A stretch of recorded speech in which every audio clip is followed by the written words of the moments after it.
BCom second year, paper first,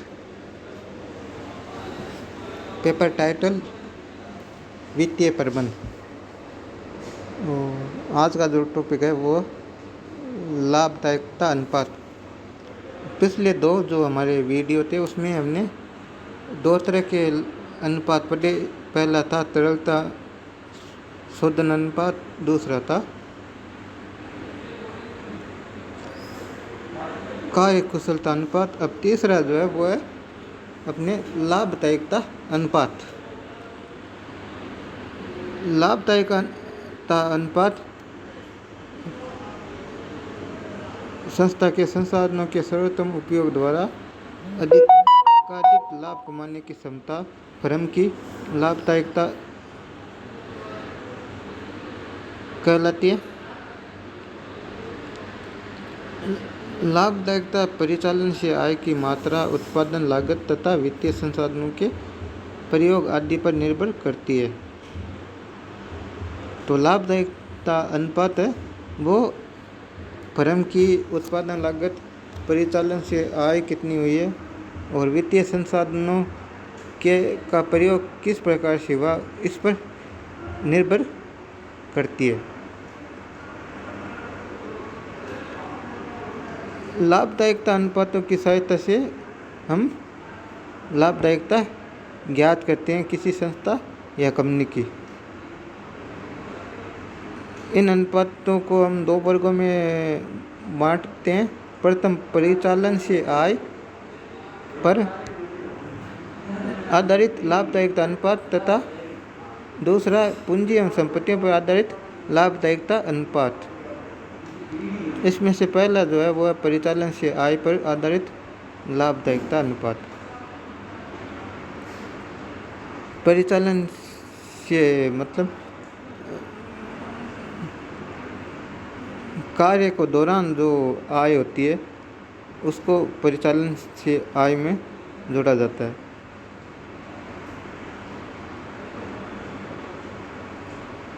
यदि परिचालन से आय में उचित लाभ उपांत नहीं होगा तो संस्था के लिए स्थायी लागतें एवं ऋणों पर स्थायी भार की पूर्ति करना तथा अंशधारियों को उचित लाभ देना मुश्किल हो जाता है। इसलिए परिचालन से आय के संदर्भ में लाभदायकता की माप के लिए नियमन अनुपात की गणना की जाती है। इसे सामान्य लाभदायकता अनुपात भी कहते हैं। तो इसमें पहला है सकल लाभ अनुपात। सकल लाभ अनुपात का जो सूत्र है वो ग्रॉस प्रॉफिट बटा net revenue from operations into 100 या net return rate net revenue from operations minus cost of revenue from operations बटा net revenue from operations into 100।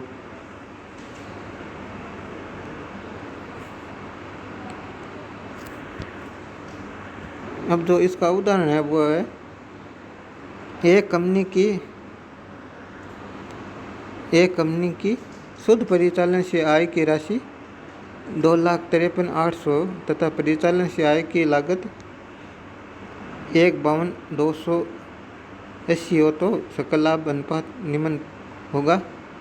इसमें पहले हम मान भर देते हैं अपने सूत्र के अनुसार। नेट रेवेन्यू अपनी हो गई 2,53,800 माइनस परिचालन से आय की लागत हो गई 1,52,280 बटा नेट रेवेन्यू फ्रॉम ऑपरेशन हो गया ने 2,53,800 इंटू 100। तो इस प्रकार जो रिजल्ट निकला वो 40% आ गया। अब सकल लाभ का आशय प्रशासन, परिचालन से आय, वितरण एवं वित्तीय व्ययों को ध्यान में रखने से पूर्व एक अवधि में बेचे गए माल व दी गई सेवाओं की परिचालन आय की राशि का उनकी लागत पर अधिक है।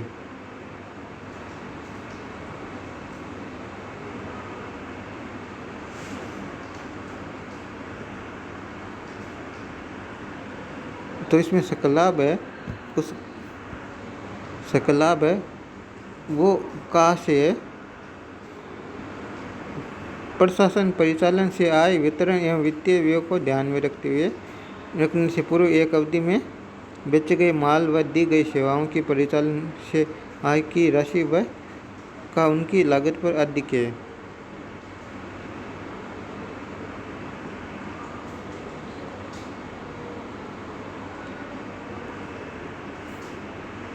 और इसमें जो शुद्ध परिचालन से आय है वो उसका से है रोकड़ व उधार परिचालन से आय में परिचालन से आय वापसी घटाने के बाद शेष राशि से है। शुद्ध परिचालन से आय को पहले सेल्स बोलते थे और परिचालन से आय वापसी को सेल्स रिटर्न पहले कहते थे। इसमें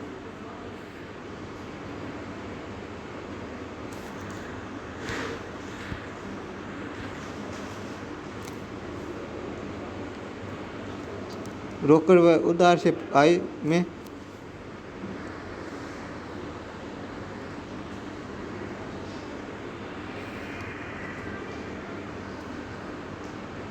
अब इसका जो महत्व है वो है यह अनुपात व्यापारिक कुशलता तथा संस्था की लाभ कमाने की क्षमता का प्रतीक होता है। इससे ये ज्ञात होता है कि व्यवसाय की सकल लाभदायकता अप्रत्यक्ष को व्यय को छोड़कर क्या है। इसलिए यह अनुपात जितना अधिक होगा उतना ही लाभप्रद होगा। सकल लाभ अनुपात में ऊंचा विक्रय मूल्य किंतु व्यवसाय से आय की लागत यथावत रहती है। इसके विपरीत इस अनुपात का कम होना इस बात का द्योतक है कि व्यवसाय में परिचालन से आय के अनुपात लाभ कम हो रहे हैं तथा संस्था की उत्पादन लागतें उचित शर्तों व कच्चा माल खरीदने की अयोग्यता संयंत्र एवं मशीन का कुशल उपयोग तथा अधिक विनियोग के कारण हो गई है।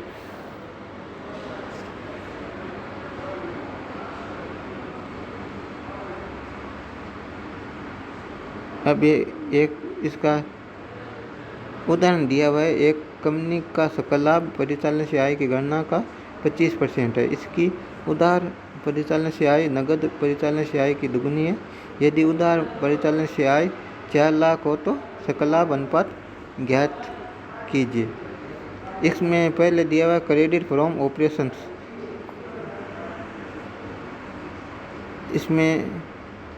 इसमें हम सवाल में क्वेश्चन में हमें बताया कि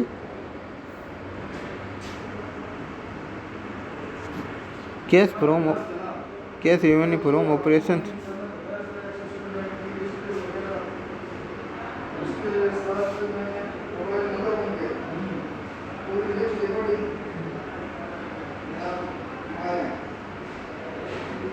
उसकी उधार परिचालन से आय नगद परिचालन से आय की दुगुनी है। तो अपने उधार परिचालन से आय 4 लाख है। अपने उधार परिचालन से आय 4 लाख है तो 4 लाख का आधा हो गया अपने 2 लाख। तो 2 लाख हो गई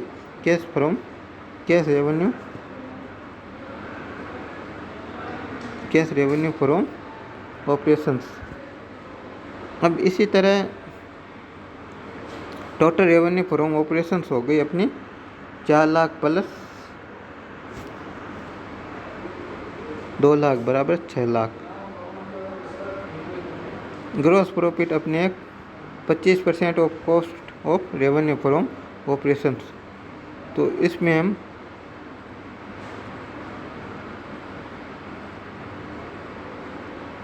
100 रुपये सेल्स मानेंगे तो अपनी 100 रुपये हम कॉस्ट मानेंगे तो अपने सेल्स हो जाएगी 125, क्योंकि 25% अपने ग्रोस प्रॉफिट है तो 100 का 25% 25 ग्रोस प्रॉफिट हो गया तो 125 अपने सेल्स हो जाएगी। इसलिए revenue from operations 125 gross profit will भी हो गया अपने 25। और यदि रेवेन्यू फ्रॉम ऑपरेशन 6 लाख है, तो ग्रॉस प्रॉफिट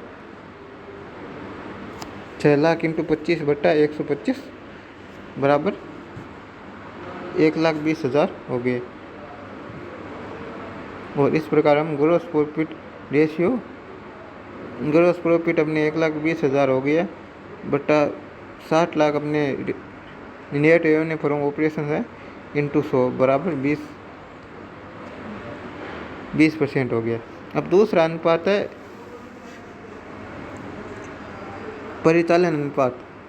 परिचालन लागतों में शुद्ध परिचालन से आय में संबंध स्पष्ट करता है, और इसका जो सूत्र है वो ऑपरेटिंग कॉस्ट बटा net revenue from operations into 100, या इसका दूसरा जो सूत्र है वो cost of revenue from operations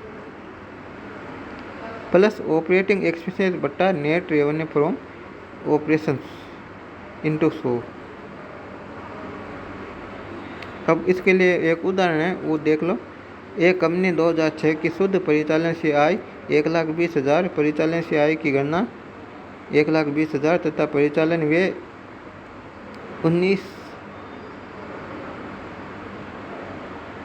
1,95,000 हो तो परिचालन अनुपात निम्न होगा। अब इसमें cost of revenue from operation से अपने 1,20,000 प्लस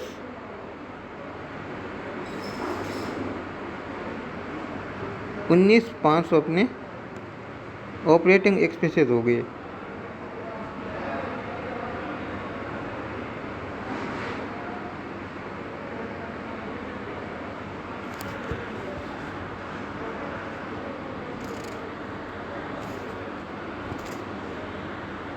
यहाँ पर 19 लाख यहाँ पर 19,500 है, ये गलती से यहाँ ये इतनी अमाउंट छप गई है, ये 19,500 है, तो यहाँ 19,500 आएगा बटा 1,80,000 इंटू 100। तो इस प्रकार अपने ये हो गया 77.50%।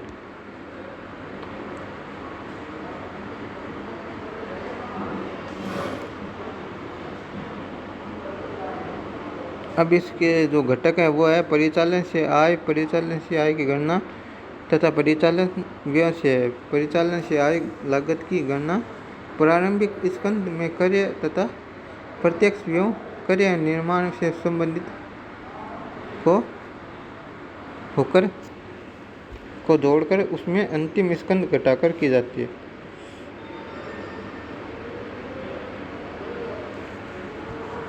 जबकि परिचालन व्यय में प्रशासन व्यय, वेतन, किराया, ह्रास, संचालक शुल्क, विद्युत बीमा आदि है तथा विक्रय एवं वितरण व्यय, अल्पकालीन ऋणों पर ब्याज, स्वीकृत बट्टा, दुर्बल ऋण आदि को सम्मिलित किया जाता है। सामान्य प्रकृति के व्यय को भी सम्मिलित किया जाता है, किंतु असामान्य व्यय जैसे प्रारंभिक व्यय, दान, अंश व ऋण पत्रों के निर्गमन व्यय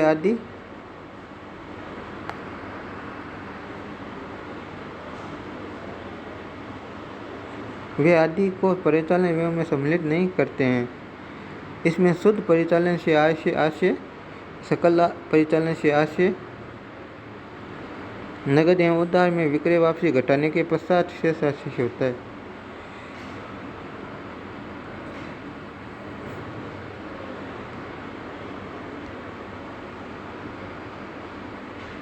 अब जो तीसरा अनुपात है वो है परिचालन लाभ अनुपात। इसे शुद्ध परिचालन लाभ अनुपात भी कहते हैं। यह अनुपात परिचालन लाभ तथा शुद्ध परिचालन से आय में संबंध स्थापित करता है। परिचालन लाभ से आय से सकल लाभ का परिचालन व्यय पर आधिक्य से होता है। अब इसका जो सूत्र है वो ऑपरेटिंग प्रॉफिट बट्टा नेट रेवेन्यू फ्रॉम ऑपरेशंस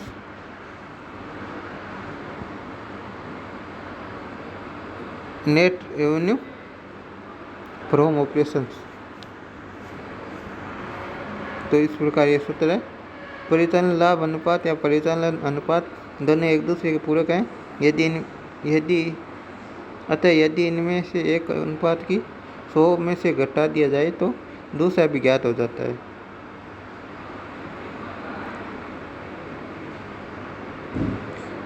इसका जो महत्व है वो है ये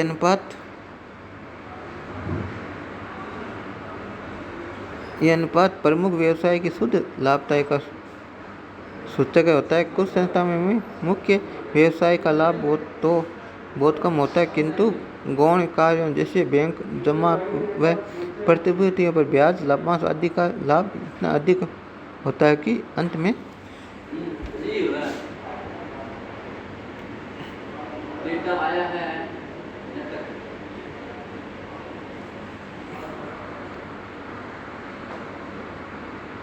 संस्था का शुद्ध लाभ बहुत बढ़ जाता है। ऐसी स्थिति में परिचालन लाभ अनुपात ये स्पष्ट करता है कि संस्था की कार्य क्षमता कम है। अब परिचालन अनुपात व का परिचालन लाभ अनुपात में अंतर, इसमें संबंध, उद्देश्य, व्याख्या और सूत्र के आधार पर हम इसको अंतर ज्ञात कर सकते हैं। संबंध में है परिचालन लाभ अनुपात परिचालन लागत एवं शुद्ध परिचालन से आय में संबंध दर्शाता है। यह परिचालन लाभों या शुद्ध परिचालन आय का संबंध है। तो इस प्रकार ये 4 पॉइंट है।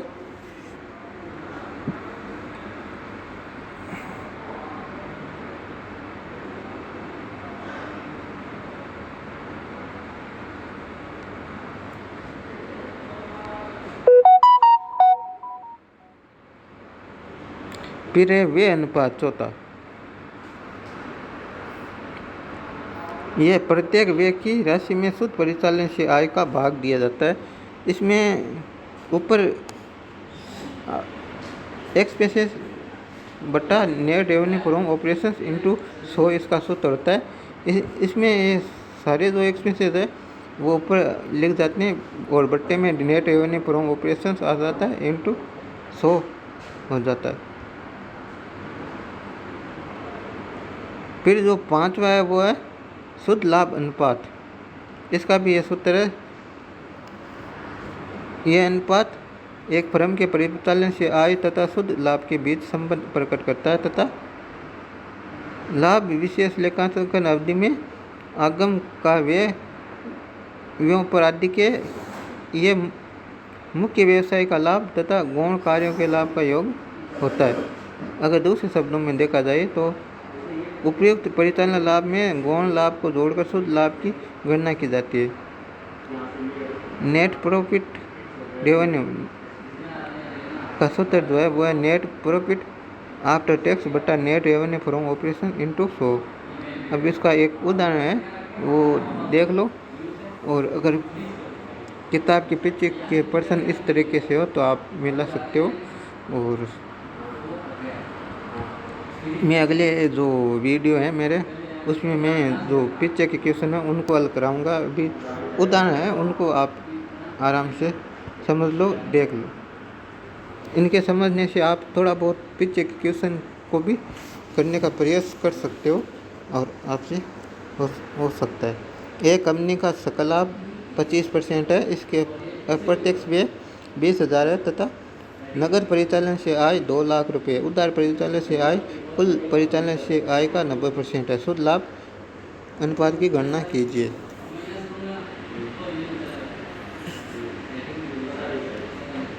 एक कंपनी का सकल लाभ अपने 25% है तो और शुद्ध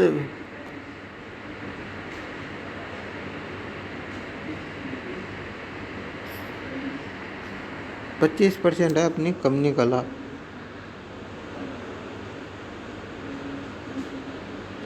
और इसमें जो अपना दिया हुआ है उधार परिचालन से आय कुल परिचालन से आय का 90% है। तो इसमें ये तरीका है कुल आय निकालने का। तो इसमें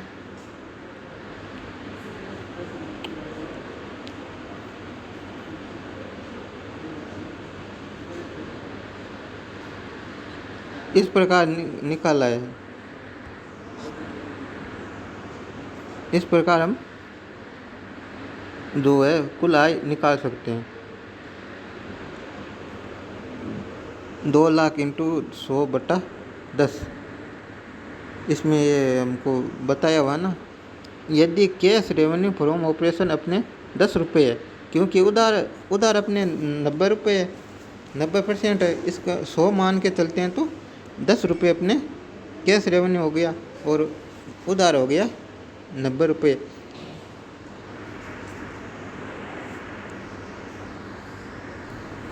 फिर अपने तो टोटल रेवेन्यू हो गई अपने